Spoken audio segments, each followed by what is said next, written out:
Welcome back to the Strength and Speed Podcast. I'm your host, Conquer the Gauntlet Pro Evan Preparis.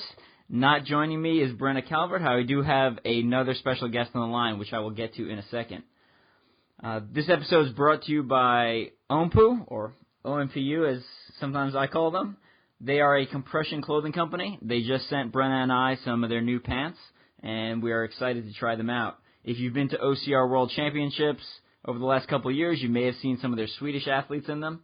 They look high quality, they look great, and I'm excited to give them a try. Other than that, if you head over to the Team Strength Speed website, we just put up some new discount codes under the discount section. Things like Rec Bag and Neptune Heat, Jason Rulo's heated shirt that I've worn for all the toughest mudders, and I often wear for 24-hour obstacle course races. So joining me this week is a very special guest, Brett Stewart. You may know him as the co-owner of and co-founder of Mud Run Guide. You might know him from one of the 15 books he's published worldwide. So, Brett, welcome to the show. Hey, bud. Awesome to talk with you, and thanks for having me on.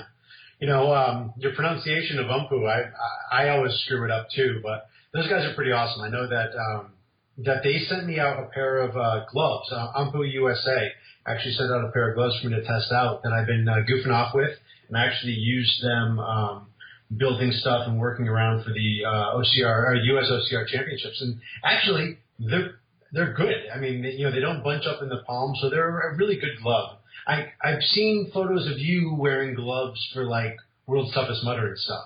Is that something that you normally do? Yeah, so so typically for shorter races, I don't wear gloves, but for the longer stuff, we're talking 8 to 24 hours, I think gloves are a very good idea. Otherwise, your hands just get torn up real bad. So I have not actually tried their gloves, but looking at them online, they do look very good, and I am interested in trying a pair. I would definitely, I'd definitely give them a shot. But enough of a plug for them. Thanks for having me on, brother. So, so you and I, we met at OCR Warrior like 3 years ago.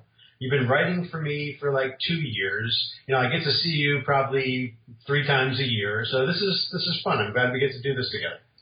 Yep, absolutely. And on a personal note, I am very excited about this episode because previously I've had David Mainprize on, the owner of Conquer the Gauntlet, and I got to hear the background story of how Conquer the Gauntlet started and, how they made progress until where they are now. And I feel like, similar boat for Mud Run Guide. I put in a lot of my personal time and effort into writing articles for you guys, and so I'm curious to hear the background story behind everything. Well, I've told you before, and I told you off air, how much we appreciate your articles. You always come at it with a sense of humor, but you push buttons a little bit, which is a good thing. You give credence to some different sides of an argument, but you present something and let people talk about it. What else, what's better than an op-ed like that, right? Yeah, absolutely. And again, a personal thank you from me because when I first started getting involved in obstacle course racing, you were one of the first people to reach out to me, and ask. You hooked me up with some stuff, and then, I was like, oh, would you want me to write for you? And you're like, yeah, absolutely. So didn't have a large background in obstacle course racing at the time or a large writing resume, and you were really one of the first people to reach out to me and help me down that path. So a personal thank you from me. Well, hey, thank you. We're thrilled to have you, and love your articles. They make us look good. Before I wrote my first book, my book series kind of gravitates around the whole 7 weeks I've got 7 weeks to some pull-ups and push-ups and all that other shit.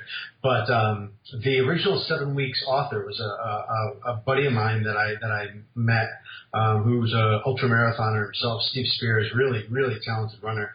But he wrote 7 weeks to 100 push-ups. And he wrote the book. Book came out. Book still does fantastically. His one book does better than all 15 of mine put together. Seriously, I'm not even joking. But he wrote the first book. It was really successful, and he didn't want to write anymore. So he gave me the same type of option that I gave you. I popped him an email and said, hey, I would love to write one of these books. It seems like fun. Oh, by the way, it's not. You know, you've written 2 books. That's fun. But that's what kicked it off. He said, let's do it.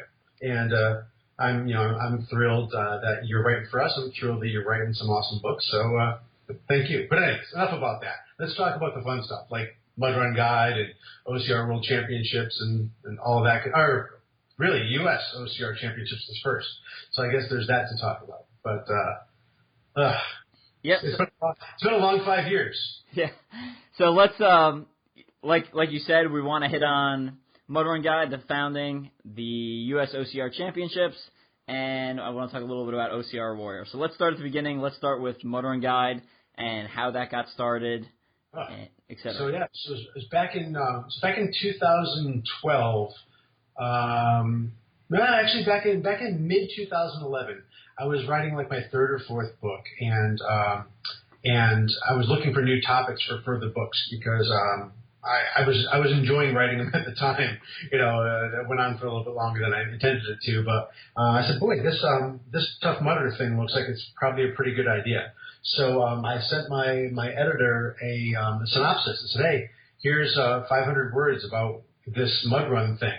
And he looked at it and goes, I have no idea what you're talking about, but let me forward it to the different groups that buy. The way that it works is essentially, unless the bookstores are willing to buy the book, they don't even bother putting it out. So they had a buyer's meeting, and one of the guys had just done a Tough Mudder.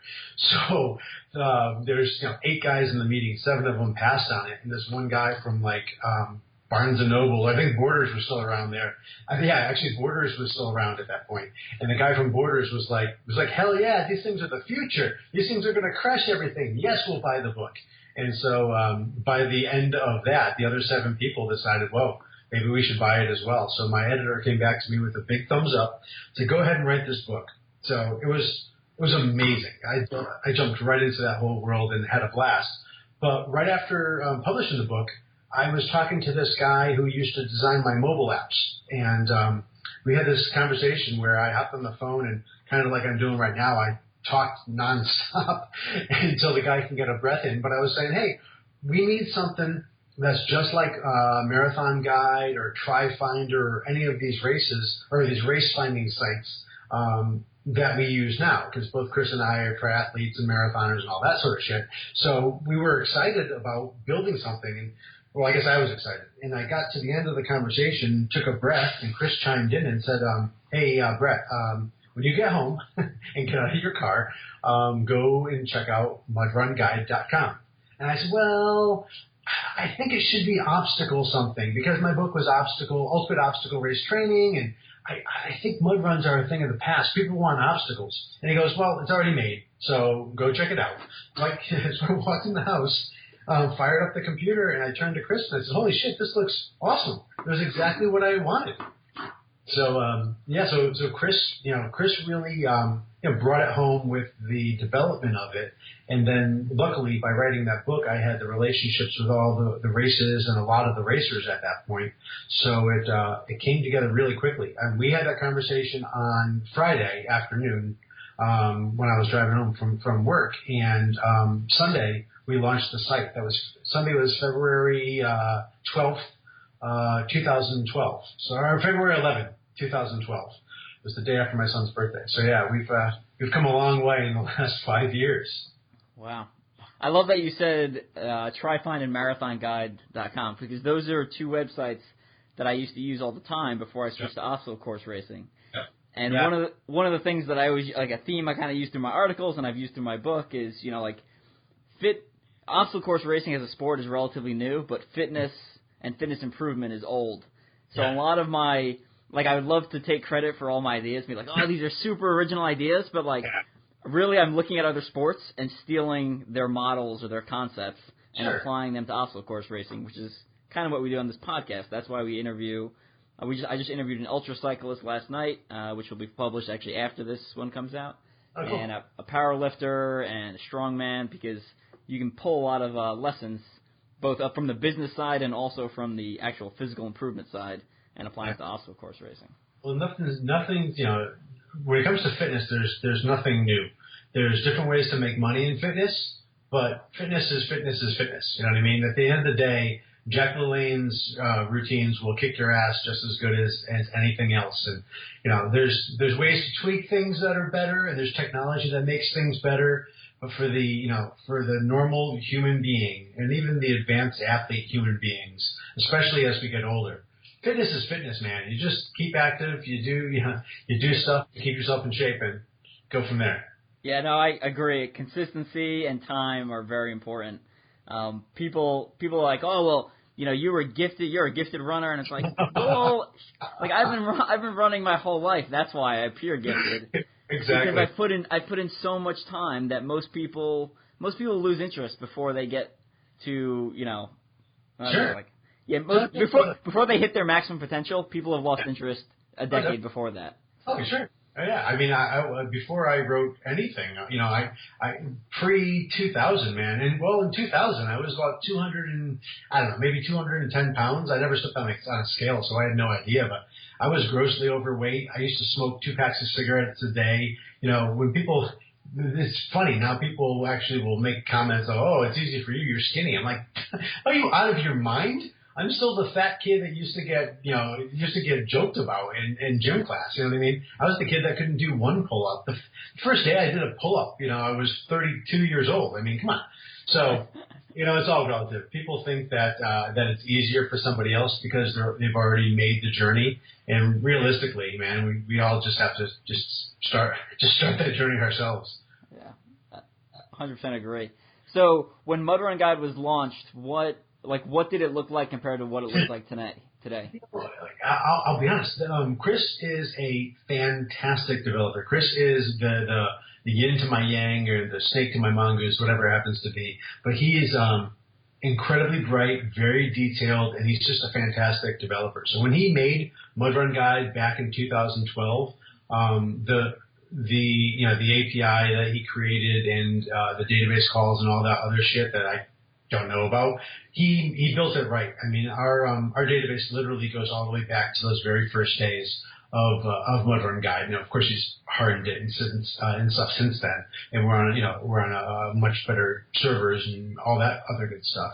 We always had to keep up with our traffic, so that was one of the things that once our traffic exploded to I don't know. What do we get? Like 10. Our peak was like 10 million page views a year or something like that. So we really needed to boost everything. But anyways, what Chris did was what he built in the first case still exists today. Now it looks a little bit better, and we've updated it just a little bit. But there's a lot of stuff behind the scenes on the website that most people would never know about, and I don't even really know all the ins and outs of it.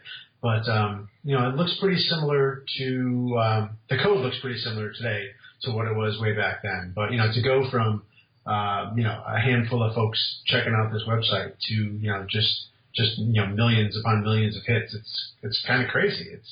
We never thought it was going to grow the way that it is. We also never thought it was going to be the huge amount of work to keep updated that it is. I mean, we've got a full-time team, working on everything. I'm full-time, Chris is full-time, Margaret's full-time, Chris is full-time as well as another full-time job. But we've got, Bonnie is our full-time social engineering person, our social networking person. We also have other contract employees working on the back end constantly. So there's a lot to it. It's not just a simple website. So sometimes when people say, oh, you've got that blog, my thought is, oh, no. Hell no. It's not a blog in any possible way. It's not somebody typing this up in their basement. It's a full-fledged business. Nice. So I know, whenever I think of Mud Run Guide as the face, I think of basically you and Margaret. So yeah. I know Chris was one of the founders and co-owners. Yeah. So where's is he all tech side, or is his hands appearing stuff that I'm just not seeing? Or what's the deal there? Chris is really quietly sneaks into stuff. Chris he's been doing a lot of stuff. Actually, Chris could probably kick my ass on a race course now, especially with my knee all wonky. But even before that, I think Chris has done a lot of interesting stuff. This past year, he he tested out all the obstacles for American Ninja Warrior quite a bit. He's a quietly a decent middle of the pack racer, but he's a runner, he's a racer, he's it's a good dude, but he's quiet. He doesn't want to be the face or the voice of Mud Run Guide, so he does a lot of work and he stays in the background and lets me be the ham that people can make fun of. And Margaret's just awesome. Margaret was that was one of the best additions we could have ever possibly had. And people forget that Margaret wasn't with us from day one. She is a huge part of the family. She's my little sister, but it was to tie her into Mud Run Guide was just fantastic. I think we're going on 3 years of that now. But yeah, I can't even comprehend Mud Run Guide without Margaret and all her help. So tell us that story. How did you guys meet, and how did she start working for Mud Run Guide? So speaking of meeting, so Chris and I were partners for I think about 2.5 years. So picture this: you have a fully functioning business that's doing exceptionally well. And we had never met each other. We had never met face to face. We worked together for years and had never met face to face until we had an event out in where's it from? Georgia, Atlanta. So there was an event in Atlanta that we flew out to, and Margaret was invited as well. It was actually for USOCR, the insurance company that was making some waves at one point back there. But they flew us out, and we got to meet. I met Mark Ballas for the first time. I met Mark from Green Beret Challenge. That's Mark Ballas. Got to meet Bone Frog's founder, Brian Carney, which for the first time. But we also got to meet with Margaret. So Margaret was just there, and the three of us went out to lunch, and we cobbled together some ideas for OCR Times. We were going to do an OCR specific weekly newspaper, daily newspaper. We started on that process for a little while, and then eventually we just rolled that right back into doing more content on Mud Run Guide. And Margaret was thrilled to come aboard. We were even more thrilled to have her, and it's just part of how that came about. And now she's all married to Hobie Call's brother Forrest, so we've got the whole Call family and Margaret's whole deal tied in with us. It's kind of awesome. Yeah, she's I can't even imagine. When I got involved in obstacle course racing, she was already working for Mud Run Guide. So yep. To me, the names are synonymous. There's no separation there in my mind. Well, the important part was Margaret was the forebearer of any of this online. Her Dirt in Your Skirt was one of the first. Definitely a blog, but one of the first, blogs that even won awards and everything. But Margaret was a forerunner in the world. She was actually the first female pro in obstacle course racing, and she was actually one of the first females to qualify for World's Toughest Mudder. And this is 2011. So Margaret's got a pretty extensive resume. A lot of people know her from Mud Run Guide, and I think thinking she's just from Mud Run Guide is selling her way short, because even the work she still does with Dirt in Your Skirt, with all her athlete profiles, is really, really impressive. Yeah, absolutely. We've been trying to get Margaret on the podcast for the last month. Our schedules just haven't been linking up. Well, she's been really for the last month. I mean, the whole getting married thing and everything else, yeah. So I think we're going to get her on next week or the week after. But when we actually interview her, what I wanted to do was talk about her early days, because, like you said, most people know her from Mud Run Guide, but, first female pro, and, back in the day she was crushing it on the race course before she got injured, and then switched over to media full time. So. Yeah. Margaret's awesome. But yeah, so Mud Run Guide is chugging along. It's been fantastic. But for me, the thing that I love about it was, the books opened the door to to the world of mud runs, and then it opened the world, obviously, to Mud Run Guide. And Mud Run Guide has opened the world to so many other things. I know you mentioned OCR Warrior. That was great. We did that for 2 years. Where I'm working on a deal with a smaller TV network to have them take all the footage that we shot and to combine the episodes and do some neat stuff. I would love to see it. There's a couple of different options, but there's a good chance you might see OCR Warrior episodes, including your ugly mug, on like one of those like Red Bull channels. You know, when you see like if you go to Buffalo Wild Wings and you see stuff like that, there's a couple different companies that produce content for a bunch of different mediums like that, but all in active and adventure sort of stuff. So, streaming, hopefully streaming soon on a device near you will be OCR Warrior, and it should be interesting. So I can't talk a lot about that right now, but that was so much fun. I mean, obviously, it was, we winged it by the seat of our pants. I had, Steven out there and Jerry shooting video, and when you were out there, Brad was shooting video as well. It was so much fun to do, and realistically, Atlas made it happen. I had a great contract with Atlas. I was so sad for things to fall apart the way that they did.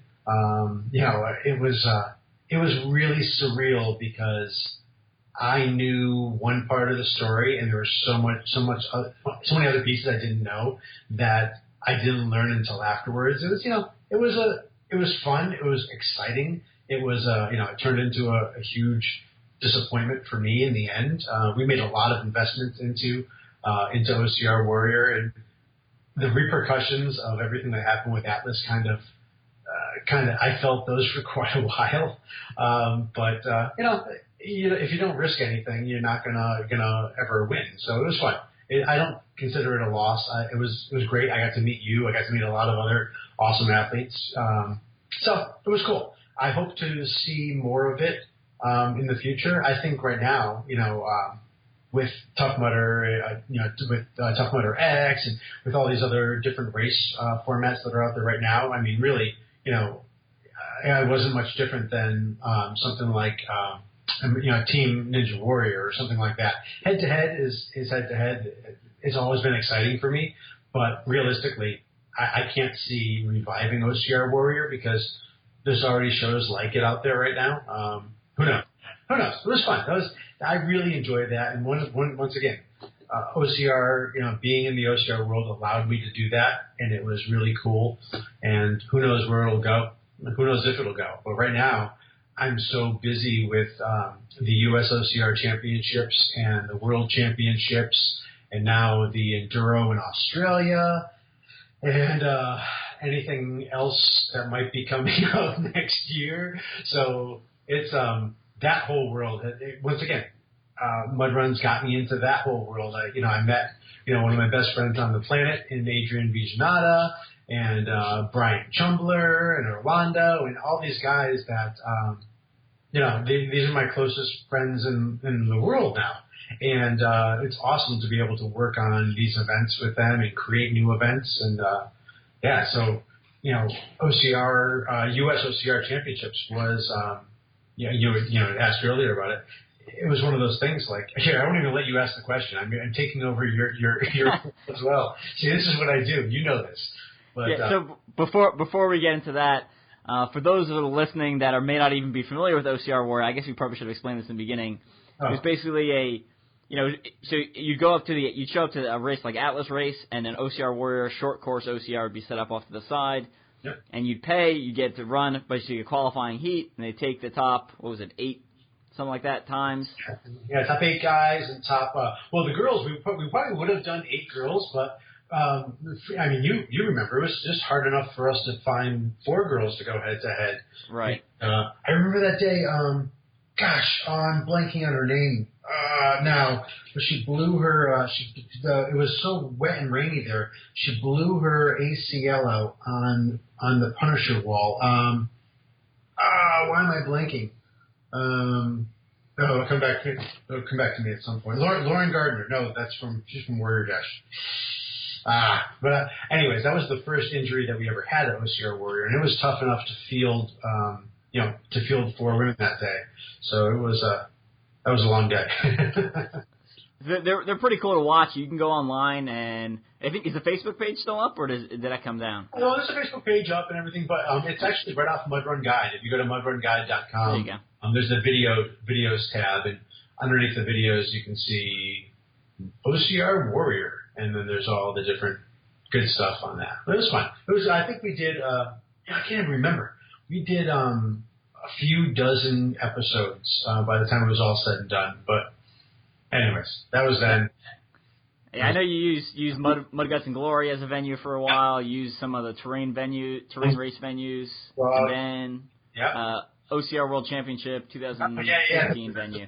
Yeah, that was crazy seat of the pants because we finished the build for this is 2015. We finished the build for the World Championships, and I got back to the RV, took a sip of water, and realized that we were 15 minutes past the start time for OCR Warrior. So went out, and Evan Dollard was there as my co-host, and we made everything up on the fly. So that was a crazy fun day. But that was really wild having everyone out there racing. That we're going to be racing later on the day or the next day at the World Championship. So that was fun. I don't think we'll do it quite that way ever again, but it was a good time. What's really cool about that episode, or those episodes in general, is so when I got involved in obstacle course racing, that was probably like my 6th race that I participated in, that I was at OCR Warrior. Was like a year later, I went back and started like rewatching the old episodes, and I knew everyone. Not only did I know the people competing, but I would know like random people on the sideline. I'd be like, oh, there's Kevin Riggy, there's Corinna Coffin, It was like the who's who of OCR back in the day, and it was just funny that at the time when when we recorded it and when I had initially watched some of those episodes, I had no idea who any of these people were, and now I can literally go through not only the athletes, like I said, but the people in the background, and then you're like, oh, there's Margaret, it's like. But the thing that's nuts about it is, I guess the best always bubbles to the top. But if you think about it, from Hunter and Cassidy, and you mentioned Kevin Riggy and Corinna and Matt Willis and Matt the Mutter. Oh, I didn't even mention Matt earlier when I was talking about our family. Of course, Matt's a big part of our family as well. Jeez, see, that's what I get. That's what happens when you have too big of a family. You forget one of your brothers. But it's just insane. You've got everyone from Magic Pagic to the Asian Sensation to they were good times, and I enjoy it. Like I said, got to meet you. It was cool to have Hobie out there and compete at one, and him to go head to head with Rocket. So good times. But anyways, if you want to check them out, they still exist. They're off mudrunguide.com under the videos tab, and that was OCR Warrior. Yeah, definitely awesome. So let's get into what probably people are most excited about is the first U.S. OCR Championship being held in Texas Labor Day weekend. Sure, yeah. I couldn't be more excited. The planning for these events is let me just say this right now.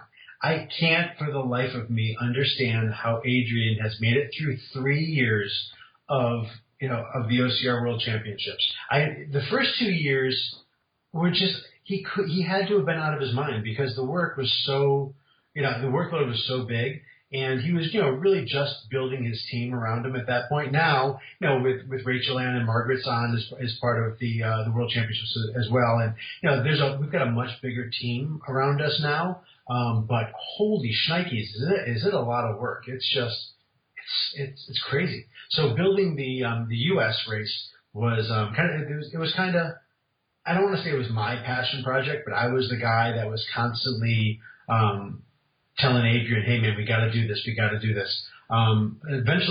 Essentially what happened is when we moved the Worlds up to Canada, I said to Adrian, I said, well, now we've got a problem. There's no race in the U.S.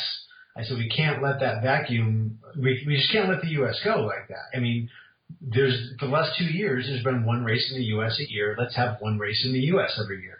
And he said no. He said no a lot of times.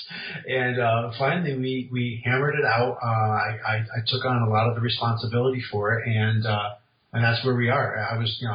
I've never worked this hard in my life. I'll be honest. Having U.S. The first one's always the hardest. There's no question about that. The first one I did in my marathon last year was amazingly hard.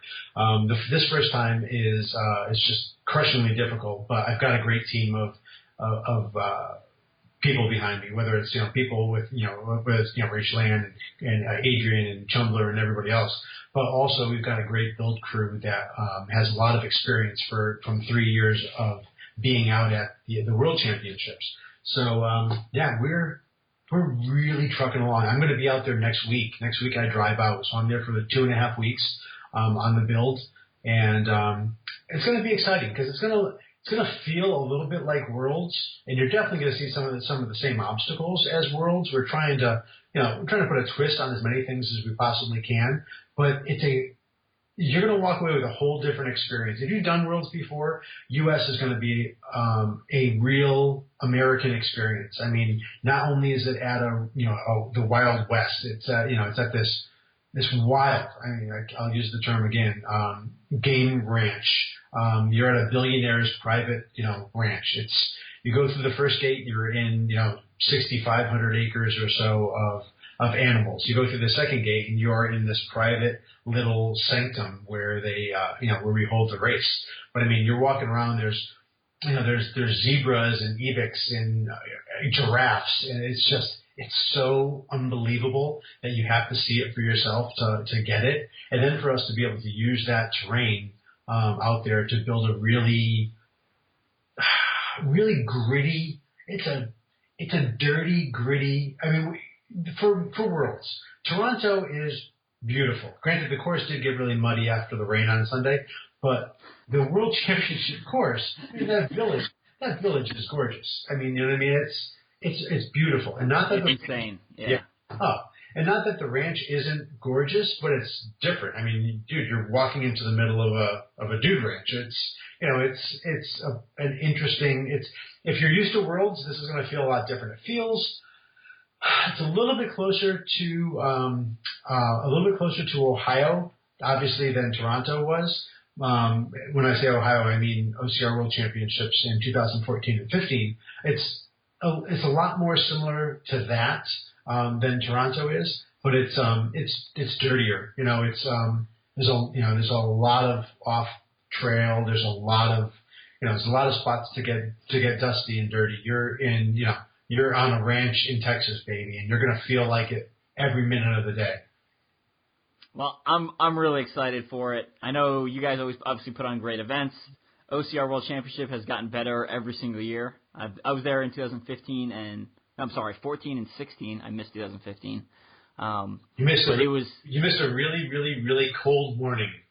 Yeah, I saw the pictures. Yeah, we actually on Sunday we rerouted the course for the team race because there was no was there a 3K at that point? No, there was no 3K. There was just Saturday. Yeah, Sunday was just team race. We rerouted Sunday to get people out of the water because it was so cold. Yeah, I know. I was sitting on my computer hitting refresh over and over again, waiting for things to come up online. Yeah. And speaking of which, last year in Toronto, Margaret and your team did an absolutely phenomenal job. I know if you follow some of my stuff on Mud Run Guide, I don't do any of the live, active race day stuff. All my stuff's like op-eds and post-race stuff. But, I was sitting in my bed, waiting to go to the race, and I could just go to Mud Run Guide and hit refresh, and it was like being there. So I'm sure that the athletes who were not physically in Toronto appreciated that because that was awesome. Well, that was them, not me. That was Chris and Margaret and Arnell and everybody else. And actually, Margaret put together a whole international team to help out. I personally was on the build crew, so I was out on the course manning obstacles at that point. So I don't deserve any of that credit. But it's funny that I get to change my hats from Mud Run Guide to being the race director for US and to being the operations director or whatever the hell it happens to be. I don't care about titles, but whatever I do for Worlds, which is interesting. So I dig it. I dig the fact that my crew can kick ass when I'm not there to screw things up. So it's good times. But one of the things I love about World Championships is that you guys bring in obstacles from all different series, right? That really speaks to, at least as an athlete, it speaks to me as a world championship event because you're taking a little bit from all these different brands and you're putting it into one race and really finding out who's the best kind of well-rounded versus who's very specific to a specific race series. So with that, and coming into US OCR championships, one, can we expect to see similar things? And then two, can you give us any sneak peeks or leak any information maybe on what the athletes will face? Well, what's going to happen? I mean, Adrian's going to get pissed off at me anyway, so I can deal with it. But yeah, you're going to see a lot of different race obstacles out there. One of the things that's really bitching about this is Green Beret Challenge. Actually, Mark Ballas found this venue, so Green Beret Challenge has already had an event out there.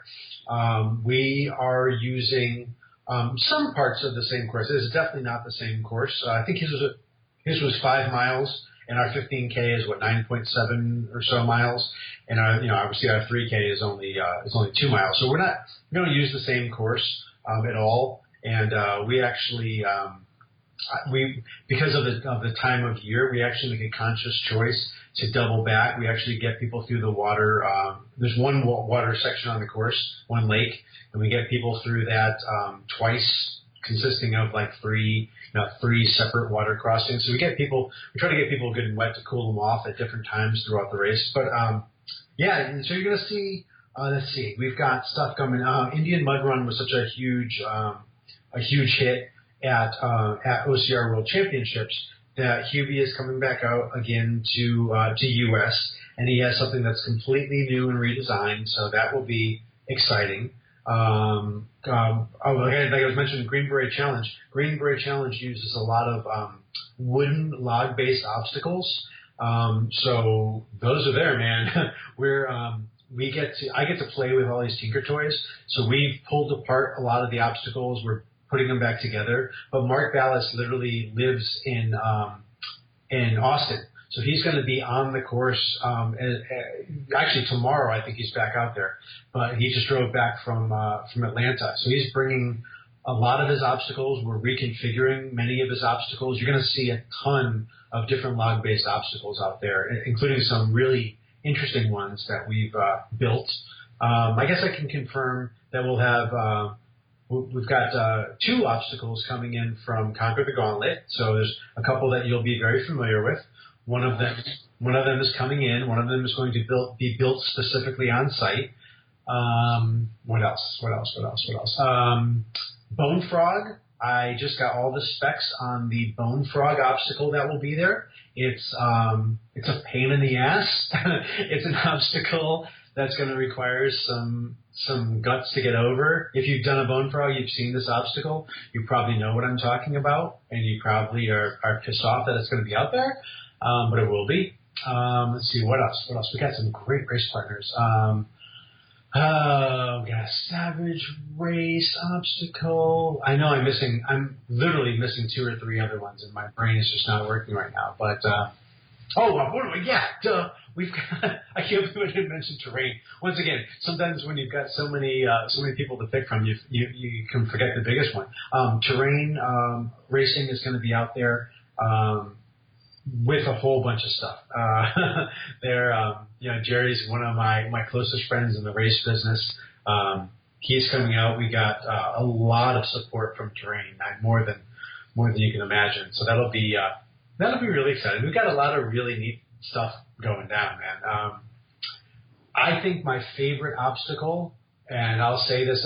So Skull Valley is back. Skull Valley never went away, obviously, but Skull Valley as a mind-numbingly tough obstacle is back. And this year, the reason why it's going to be even tougher than it was before is because of I'm closing my door right now. I'm sorry. Kristen just came home.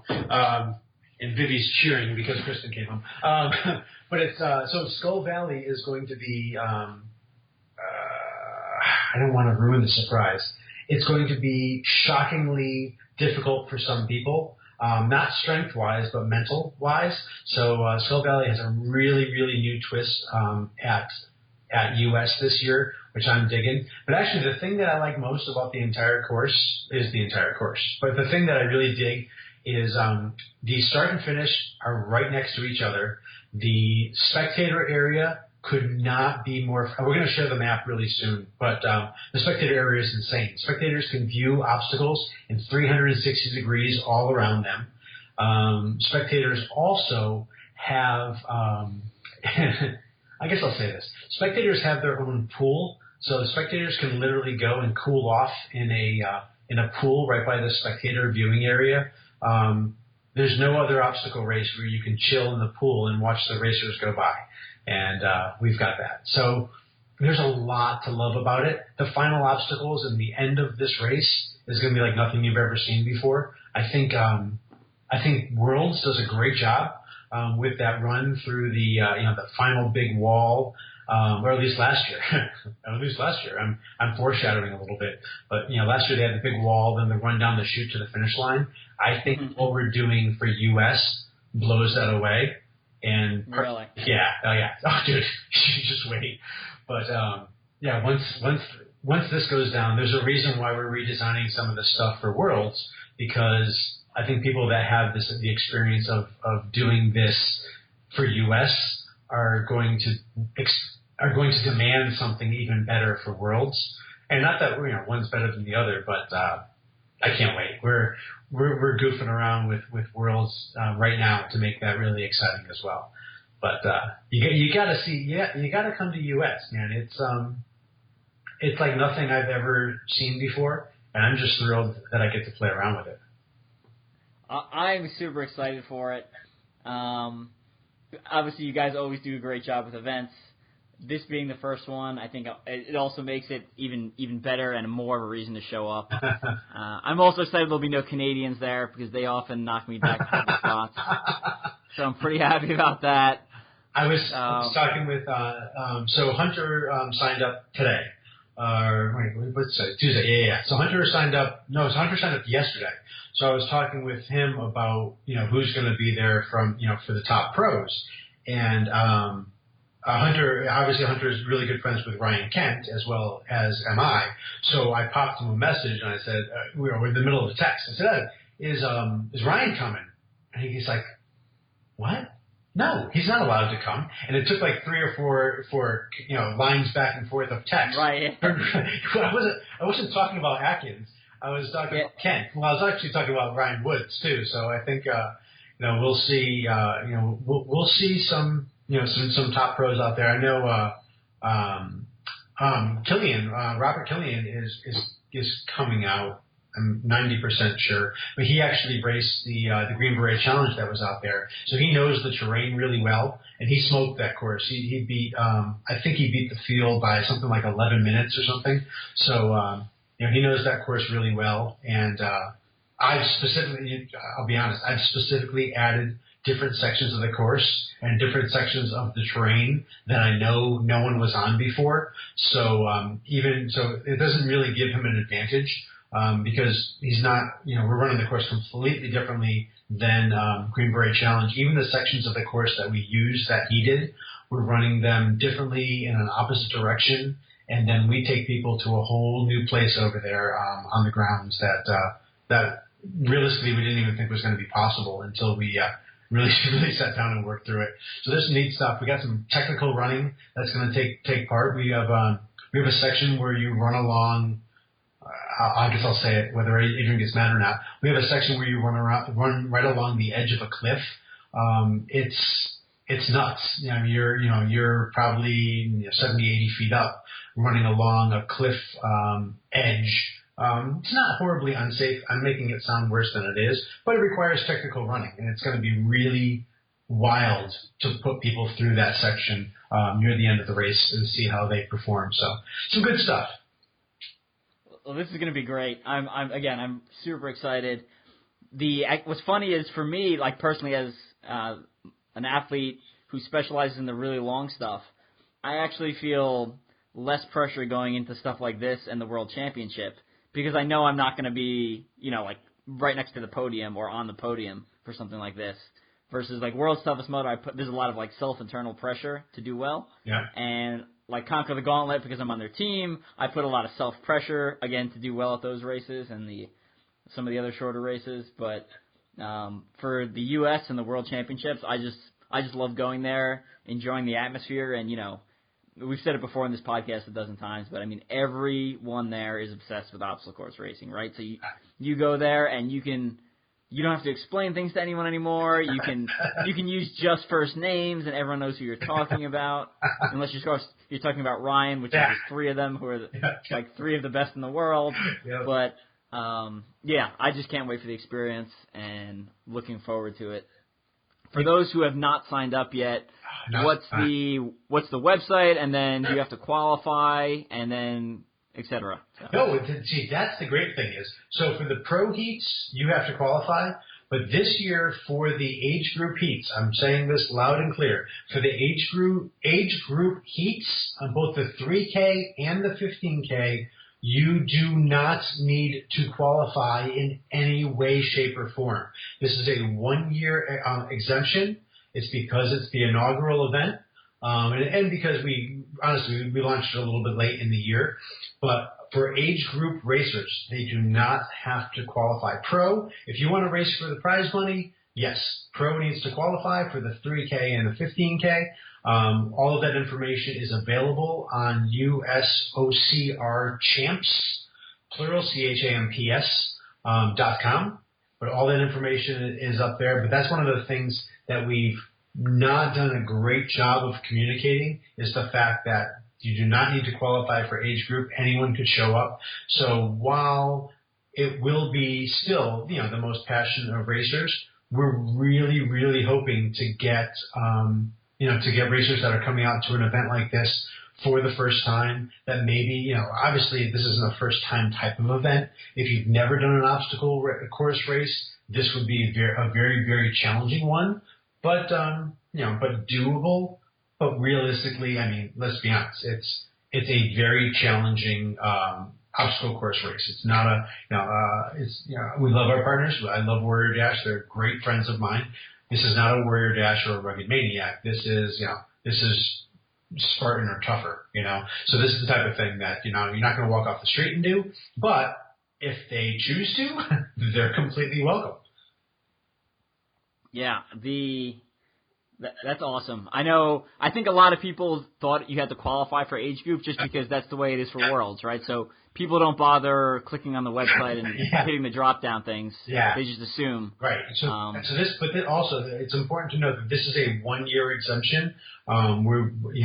This is not going to be in place for next year. The qualifying will be a change. There also is looking to be other changes to the format, not the length of the course, maybe the location, but also you'll hear about some big changes after the event, or at least after Worlds. We've got so many announcements coming with Worlds and what we're doing with US, and just a lot of exciting stuff going on, man.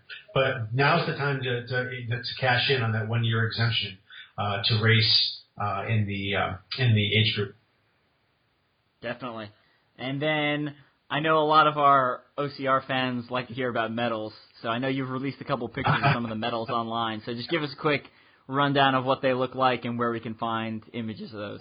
One thing that you're probably going to have to check these because if you try to carry them on an airplane to go home, they're going to think that it's a lethal weapon because you could kill somebody with these medals. I think they're 4 inches. I don't have one in front of me, but they're like 4 inches, but they're like 1.5 foot thick.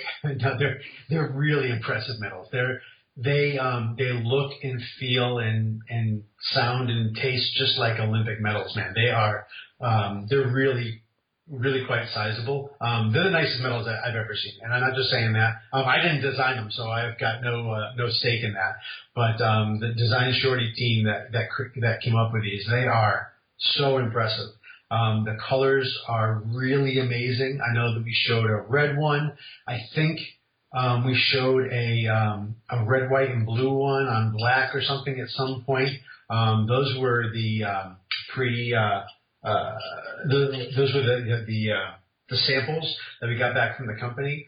We made some changes to them to tweak them to make them even nicer. The quality control we clamped down to make sure to make sure that it's something that we're proud of, but most, at the end of the day, they've got to be something that the athletes are incredibly proud of, and I think we nailed it. I think you'll see all the different colors on race day. There are different medals for the 3K and the 15K, and maybe there's some other neat stuff in there as well, but you'll see it when we get there. Cool. Definitely excited to get my hands on one of those. Yeah. And I think that's going to about wrap it up. Before we take off, anyone you want to give a shout out to, or companies, or any other things that we missed that you think people need to know before they go and sign up for USOCR Championship? Well, yeah, I mean, the sponsors for US Champs, you've got, obviously X-Race, where some of my best friends in the world, Orlando and Brian, have cooked up some really awesome merch. I know there's a lot of stuff that I want to get my hands on, including we're going to see the first unveiling of a Skull Valley T-shirt, so I'm really excited about that. Oh, nice. Yeah, it's been a long time coming.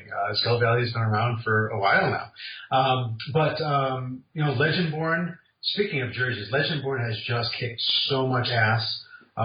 Their jerseys are, I mean, it's crazy.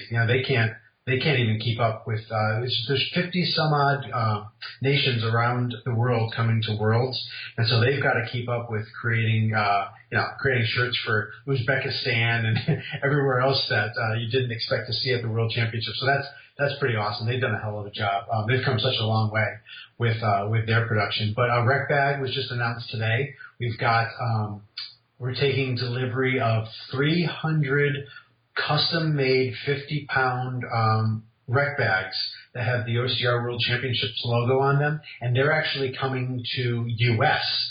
Instead of using the generic ones, we had those shipped to U.S., so people that buy them, so people will get their hands on them at U.S., but people that buy them will get them after Worlds, I think. I don't know. You're getting a game-used jersey, I guess, but you're going to have to wait until Toronto to get it. I don't know.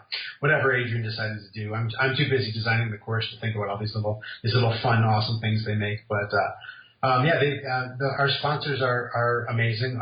You know one of them, I think, in the form of Hammer Strength. So we've got Hammer Strength as our Perpetuum, I think. Oh, Heed. We've got Heed. Hammer Nutrition. Yeah, good old Hammer Nutrition. But yeah, we've got really kick-ass sponsors. 1,000 Podiums is doing all of the. They make all of our medal racks. They're sponsoring one of the dinners as well. We've got 3 nights of dinners there.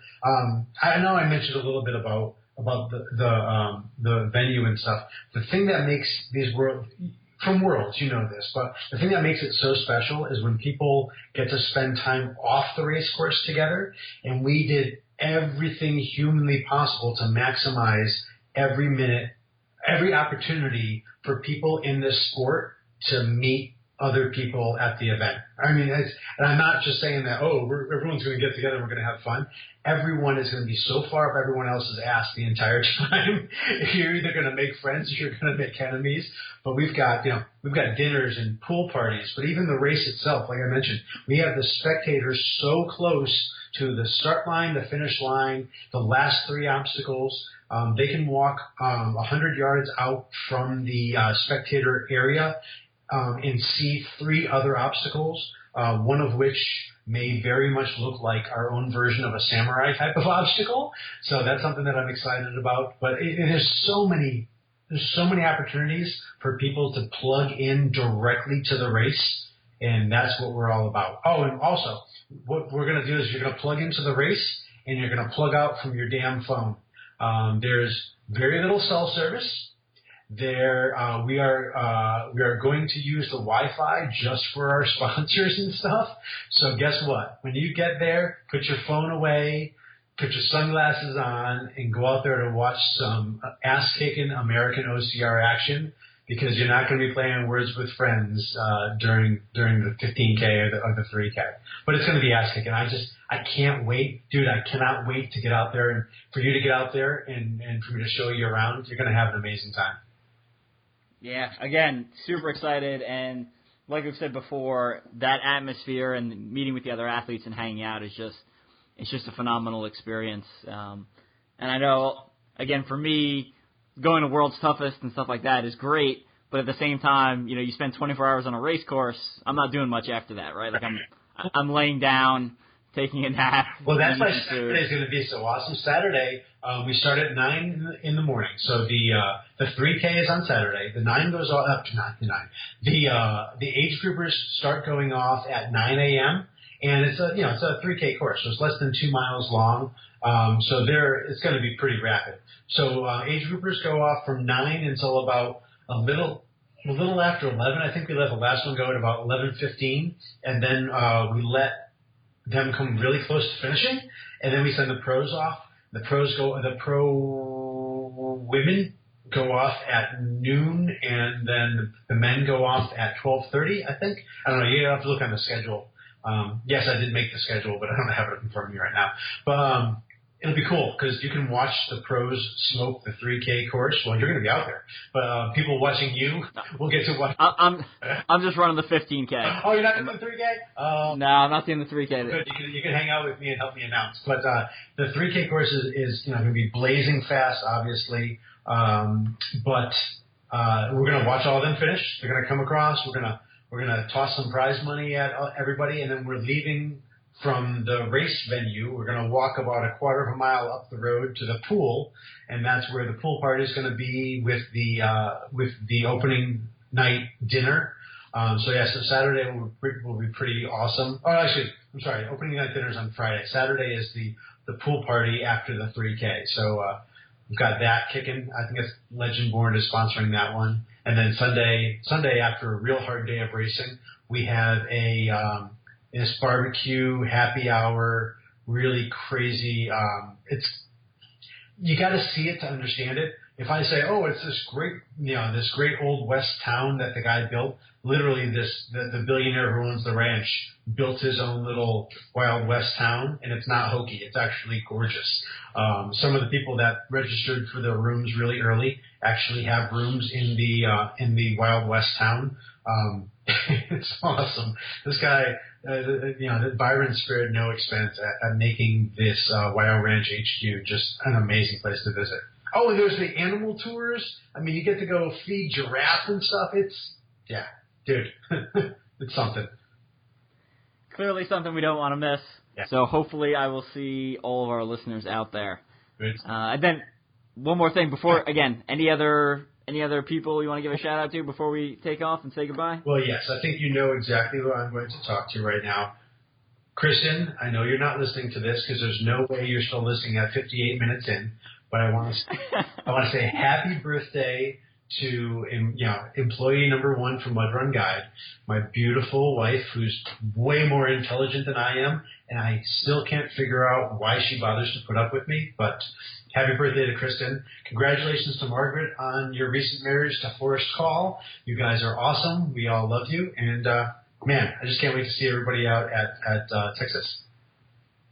All right. Well, I think that wraps it up. Thanks again, Brett, for coming on. I loved hearing the background on Mud Run Guide and hearing about OCR Warrior. And I think our listeners got a good sneak peek on what's coming for USOCRC. So definitely an exciting event and definitely something you do not want to miss this year, especially if you can't make it to World Championships. I mean, I feel like missing the U.S. would be a big disaster for you personally. You need to be at one of them. I would go to both. I am going to both. As well. So I will see you there. Good talking to you. And again, thanks for coming on. All right, brother. See you in a few weeks. Thanks so much, man.